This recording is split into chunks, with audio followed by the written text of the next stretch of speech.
Hello, this is Adrian Lozano, host of the Adrian Lozano Show. Just giving you a bit of a warning up front. If you are squeamish or a prude, do people still say prude? People still say prude. If you're a prude, you might want to be careful because the following show is intended for adults and contains nudity and foul language and violence. Also, side note, gonna have some special guests on the show. Audio quality isn't that good. I'm doing my best. Bear with me. Thank you. Best way to enjoy that segment is with both headphones in. Other than that, the rest of the show, I'm pretty fucking loud, so you should be able to take it all in, as it were. And I think that's about it. I've warned you. You've been warned that by listening to this podcast, you are committing a crime. And you are also badass for listening. Cool. I think we've covered everything. All right, there we go. Now enjoy the show.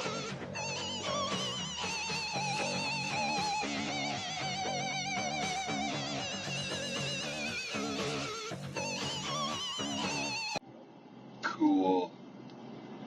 This is Adrian Lozano, host of the Adrian Lozano Show, and I hope you're having a great day. I know I'm not, but that's not the important thing. The important thing is, welcome to episode, that's right, episode 187. That's a 187 on an undercover. That's right. Oh, fuck. Welcome to episode 187, the murder episode. If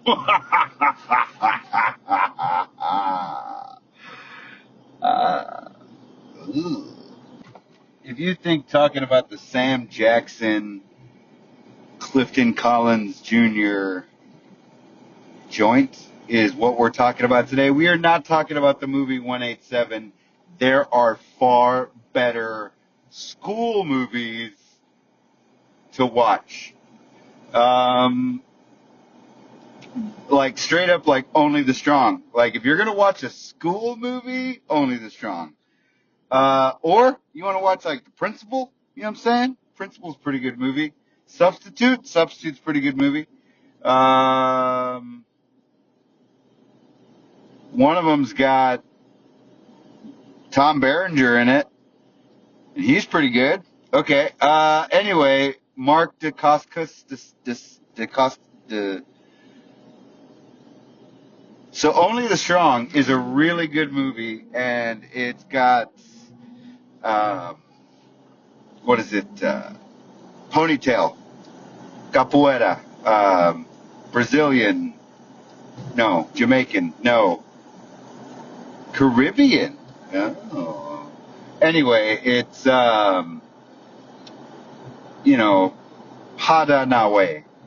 Padanawe. Anyway, I'm losing track here. 187. If you like Sam Jackson, this is his first leading role. And if you like Clifton Collins Jr.? Man, this guy's been in so many things. He was the Mexican in Boondock Saints 2 back in The Habit. He was Nero's right-hand man in Star Trek 2009. And he's also in a bunch of other stuff. Again, there's other movies way better than this. So don't waste your time with 187. All right, well, I think that's going to go ahead and wrap up this portion of the show. And now here's the portion of the show where we watch people dance on a podcast. Hello, and welcome to episode 187 of the Adrian Lozano Show. In this episode, we're going to be reviewing all kinds of stuff. And by that, I mean two things. Transformers 1 and Ambulance by Michael McBay. So, stick around and let's see where this goes. Isn't that right, secret co-host?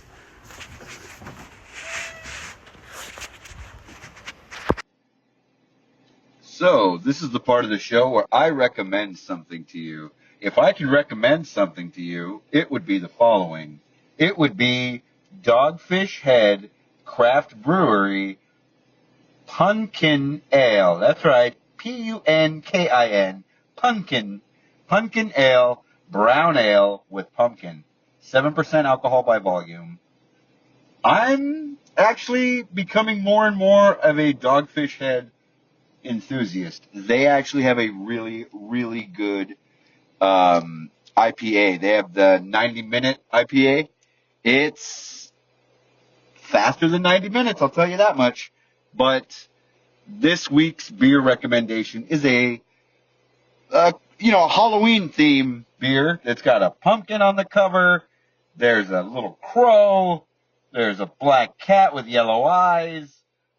There's another little crow. So do yourself a favor. If you like brown ales, especially a full-bodied brown ale brewed with real pumpkin, brown sugar, allspice, nutmeg, and fucking cinnamon, enjoy smooth pumpkin and fall spices. You son of a bitch. Yeah, so check it out. I've got the 2024 Art Series. It's delicious. The other one I would like to recommend is the Elysian Great Pumpkin Imperial Pumpkin Ale.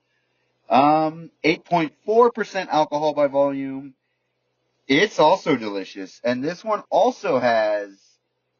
got packed with pumpkin, spiced with cinnamon, nutmeg, cloves, and allspice, motherfucker.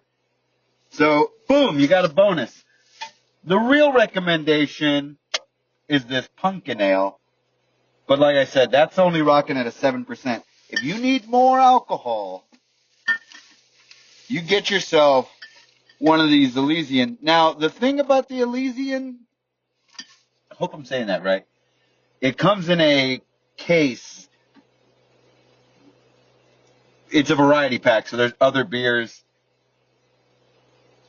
The Owl one sucks, but we're not talking about that beer. Dogfish Head, Craft Brewery, Pumpkin Ale, Brown Ale. If you know me, you know I love brown ales and brown people. Am I right? Some white people are okay. Anyway, long story short, if you like pumpkin, if you don't like pumpkin, what are you doing with your life? Check out Dogfish Head Pumpkin Ale. Pumpkin Ale. No, they don't sponsor this episode, by the way. This is just me telling you what I'm drinking and what I like. Thank you! On to the next segment of the show. Good morning, folks. This is Adrian Lozano with the weather, and it is windy out here. Very windy indeed. Isn't that right? That's right. We spoke to a local woman on the streets, and she agrees it's fucking windy. Hello there, ladies and germs. Hope you're doing well. Welcome to this week's episode of the Adrian Lozano Show. I'm your host, Adrian Lozano, and I'd like to tell you something. Save yourself some time, and go watch Transformers 1 instead of watching Ambulance. That's right, I saw Ambulance. And I also saw Transformers 1. The robots. They are in disguise. How do we deal with this? We get other robots to assume other disguises. That's right. Well, it was all that I could do to keep from transforming. You don't have to transform, darling. Darling, you never even transformed by your name. Well, a good buddy of mine wrote that. Anyway, don't watch Ambulance. Did I mention this is Adrian Lozano's show, where every week I watch 2 movies and tell you which one you should spend your time on? This week's 2 movies are Ambulance by Michael Bay and Transformers 1, produced by Michael Bay. Anyway, the important thing is, don't watch Ambulance. Don't do it. Find something else to do with your time. Just don't do it to yourself. It's not worth it. Watch Scanners from 1981. Now that's a good movie, but we're not talking about Scanners today. God damn it. Okay, anyway, the thing is, what I really mean,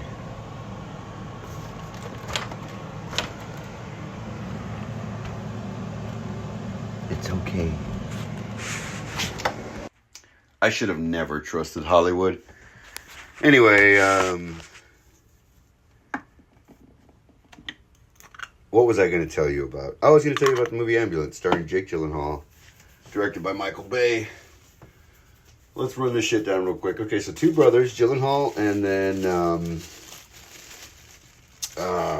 Candyman, because that's the last thing I saw him in. I can't remember his dude's name.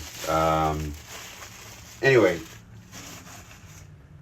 doesn't matter. The important thing is they're brothers. Danny and McBride. We'll call the other one McBride. So McBride's wife has cancer, and it really sucks. It's really bad. It's super bad. So they got to go and do all this stuff. Go to hospitals, all that crap. So he needs money. He needs money ASAP. So what does he do? Calls Danny. Actually, Danny calls him. But this movie, it jumps on full on, and it's got a lot of nostalgia for these characters peppered through it. You just see these flashbacks of better days of these 2 young kids playing, out in the world or whatever. At one point, they're even pretending to be cowboys or sheriffs or whatever, and there's a lot going on. Anyway, so McBride needs this for his wife. Danny's there. He's like, I got one job. It's like $32 million, $8 million a piece. Let's do this. We're in, we're out. Nobody's supposed to get hurt. Of course, doesn't go to plan, because we cut to this cop that wants to ask out this bank teller. And of course, this cop's partner's going to be like, I'm taking you back right now. You got to seize your opportunity. Seize the fucking moment. That's what you got to do. It's better to ask for forgiveness, especially in today's world. Just do it. Just go for it. I hope whoever's listening to this understands that I'm being serious. Go for it. Rip that person's head off. Metaphorically. All right, cool. Now,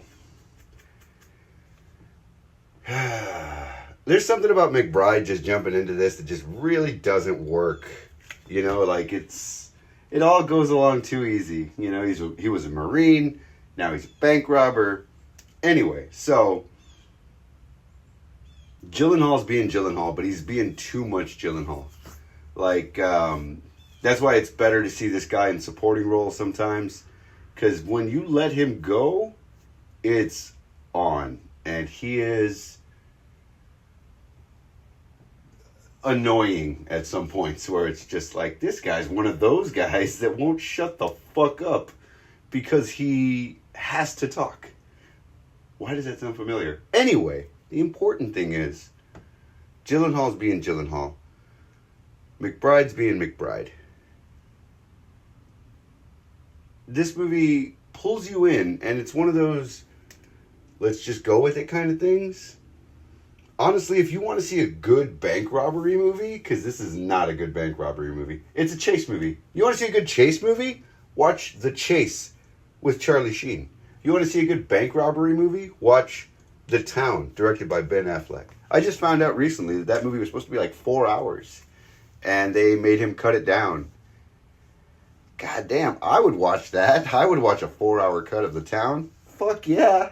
It's awesome. Okay, so they're robbing the bank. The key thing that we also pick up on is the EMT.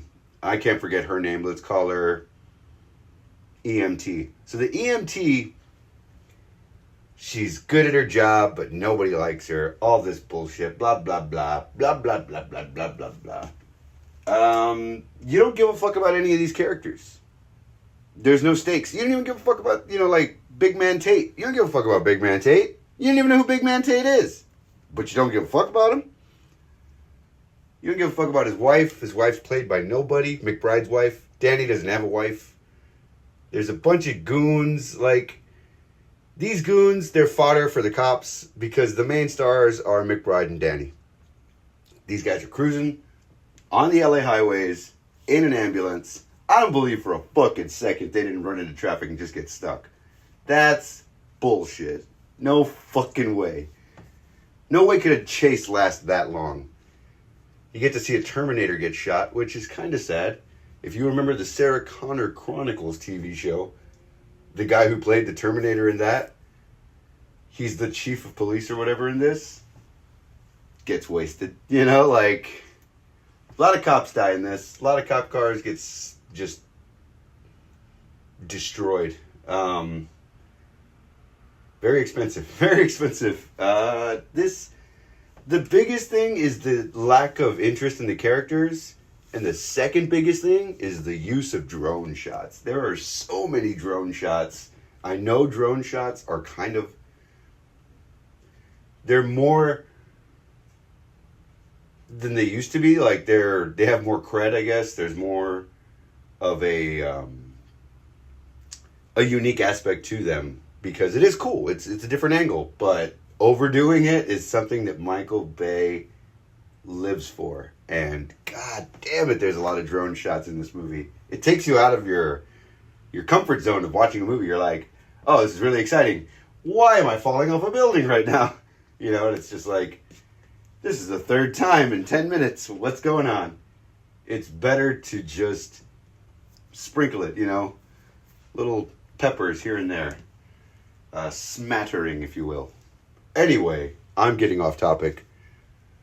So they're driving around, they've got the EMT, they've hijacked this ambulance, and the cop that wanted to ask out the bank teller has been shot by McBride, and now they're just stuck. They're just stuck, you know what I'm saying? Like, they're driving around.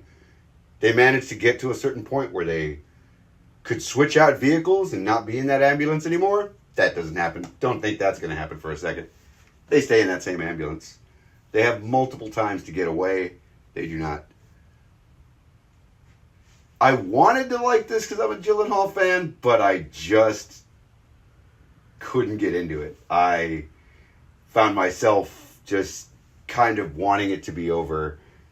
And then you could see the ending coming a mile away. It's one of those where this is going to happen, and then this is going to happen. It's so cookie cutter. It's so already set out that you can't avoid what's going to happen. This guy's going to get shot. This guy's going to get shot. This guy's going to live. This guy's going to die. He leaves it hanging at the end. Like, there's no clean wrap up. You don't get, like, this movie's fucking long enough. It doesn't need anything wrapped up. But the wife gets some money. Big Man Tate's going to get taken care of. Gyllenhaal gets it. Don't watch this movie. I just wasted your time by recapping it, and I'm sorry. I am. I shouldn't have done that. I should have just told you not to watch it. I'll learn next time. This is my first podcast, so hopefully I get better as time goes on. This is episode 187. All right, let's do this. Moving on to the next topic. We're never going to talk about ambulance again. Hopefully. All right, the next topic is going to be Transformers. I'm going to have some special guests talk about Transformers here in a little bit, but I just want to let you know Transformers. This movie is really good. Transformers 1, I would say it's one of those movies that's definitely more for adults. Not like in a perverted way, but it's more for adults. Like, if you're a Transformers fan, casually, then this is definitely for you. Because I'm a casual fan. Like, I'm not still playing with Transformer toys. I don't have any on my shelves, but they're in my heart. You know what I'm saying? You know what I got on my shelves? Knives and tools and a lighter. So my priorities have changed. Anyway, what I'm trying to tell you is Transformers 1 is worth watching. But if you're not into Transformers, stay away from that shit. It's rich with lore, and you don't want any of that if you don't give a fuck about Transformers. Just understand that if you're used to Transformers movies being long, this lives up to it. But it's an enjoyable ride. Like, it's not a drag. Like, other movies drag. I was about to say its name, but no, other movies drag. Other movies have a tendency to, like, kind of drag, and really, if you're not into it, then you're not going to be into it. Like, if you're all about Transformers and you want to basically a DC Elseworlds version of Transformers where you could get a different story, I think that this would probably be the best thing to do. I liked it. I liked it a lot. And now, let's find out what other people thought. In the future, that's right. Hello and welcome to the Adrian Lozano Show, and I'm here today with special guests, the Rude Boys. Say what's up, Rude Boys. What's up? Hello. There we go. And we just got done seeing Transformers 1. That is correct, sir. And what's the verdict, boys? Do we recommend this movie? Yes. Yeah, that's a unanimous yes. So I got to speak on my own behalf. I got to say I really like Megatron in this movie. It really painted him in a different light. Yeah. Really kind of makes you feel more for him, get more of his story. You know what I'm saying? Like, you never really get that. You get Optimus Prime's story all the time. Yeah. But this one, He's just there. yeah, no, he's not just there. He's a troublemaker in this one. Optimus Prime is like he's dragging his friend into stuff without telling him. Like, I don't know. It didn't paint Optimus Prime in the best light, but I gotta say, he did have the coolest transformation. Like, Optimus Prime, spoilers, by the way, spoilers if you're listening to this. Go watch it now. Yeah. Okay, so let's see. We'll start with this rude boy over here. Sir, Yeah. what was your favorite part? Definitely when Megatron was beating up and publicly executing Sentinel? He deserved that. Sentinel. Hell yeah, he deserved it. He ripped him in half. He pulled him right in half. That was awesome. Oh, dude. Decapitated like he did To like half of them. The prime that He did that to like half of the primes. Well, no, Yeah. showed the one. No, I think he just decapitated like one or two of them. He stabbed the other ones in the chest, and he shot the other one in the face. Like, that's There was still more. that's true. Yeah. I think they shared the cap. That was probably one of the rowdiest fights was when they showed you what Sentinel Prime did to the other primes. Like, that was messed up. I was like, should have decapitated him. Like, because the pulling in half wasn't good enough, or what? Well, that, and also like to show what I felt like since he decapitated the person I looked up to. Yeah, that's true. That's rowdy, man. And then stole his cog. What do you think about the cogs? That was something I've never heard of before. That was new. They had the element. I've ever heard of. It's from a clock. No. Okay. Well, yes. Yeah. But from this universe. Yeah, for sure.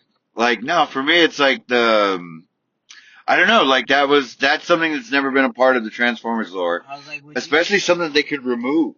Like, he took them from them, like, when they were, like, yeah, he was. before they got turned on. I was like, I was like, before they were programmed, but that's not right. In the No, first turn movie, on they live. were. There you go, before they got turned online. I was like, in the They first can turn it movie, offline? Gavin. In the first movie, sir? I was like, that looks like the beginning before the first movie started. Yeah, for sure. This is definitely an origin story that starts all the way back. What about you, Bren? What's your favorite part? Most of it. Most of it? Yeah, almost all of it, dude. There was very little drag. It was a long movie, I gotta admit. Yeah, but they didn't really drag it on to anything. Well, yeah, because we started at 8:30, got out at 10:30, and we saw it in 3D. Yeah. Yeah. I don't know. I gotta say that it's still processing in my head. The transformation sequence I like was after we saw Optimus get shot, jumped in unexpectedly and gets He's always getting shot. that dude he's like a He glutton. dies, and then he always just comes back. He does, He's dude. getting shot. Oh man, when Megatron's eyes changed color and he's like, I'm tired. That's the one thing that I know. Oh, dude, it was brutal. He did look different with the yellow eyes. Yeah, like that's something I noticed that Megatron doesn't have yellow eyes. Yeah, it was weird. I was like, there's something off about him. It looks weird. As soon as his eyes turned red, I was like, oh, hell yeah. The mid-credit scene is okay. It was just more B. What'd you think about B? I don't know. He didn't really get that much screen time. He didn't get a lot of screen time when He he. wasn't a bad character. No. It was funny. It was funny. He really did. He wasn't. He was like right on the verge of being annoying, and then it just like really got funny. I was like, damn, all right, that's pretty good. Especially during the Royal Guards, that was funny. Oh yeah, I liked it when he messed up the broadcasting. He busted in the room. He cut open the door. He's like slicing the walls. It's like, yeah, these guys aren't bad. Oh, it was like this when I got here. It's like, what? It's like, Right? Right? Yeah, with his knife hands. There is a post-credit scene. If you're a hardcore Transformers fan, I'd say stay. We were the only ones in the theater. Yeah, that actually stayed. That actually stayed. I think we would have fished from, we didn't. because like it was like a movie that. Why would you make a sequel to it? Yeah, I gotta say that this is Unless, like the original show. Like the original show or... I was like, they either had to make it the original movie or the original show. Yeah. Yeah, because there's so much story. All the other Transformers are technically like a sequel to it since this is like an origin story. Yeah, this is like the ultimate prequel. All right. I feel like the live action movies are a little bit different. Oh yeah, This probably totally different. This probably doesn't really entwine with the live action probably at all. Oh yeah, no, this is a completely separate universe. So overall, we're gonna say there's a thumbs up on this one. Yeah. A must see. Would you say it's a must see, or wait till it comes out on streaming? It depends how much of a Transformers. Yeah. Good point. Good point. If you're a hardcore Transformers fan, I say must see. Yeah. And you get the 3D. And you'll definitely be the last one there if you can, yeah. Alrighty. We're the only persons there to see them. If we didn't do our research, we probably would have left before seeing them. Oh yeah, during the credits, we actually did a little bit of research to make sure. It's like, nope, it's there. Let's see it. All right. Well. Yep. All right, boys. Anything to the people listening?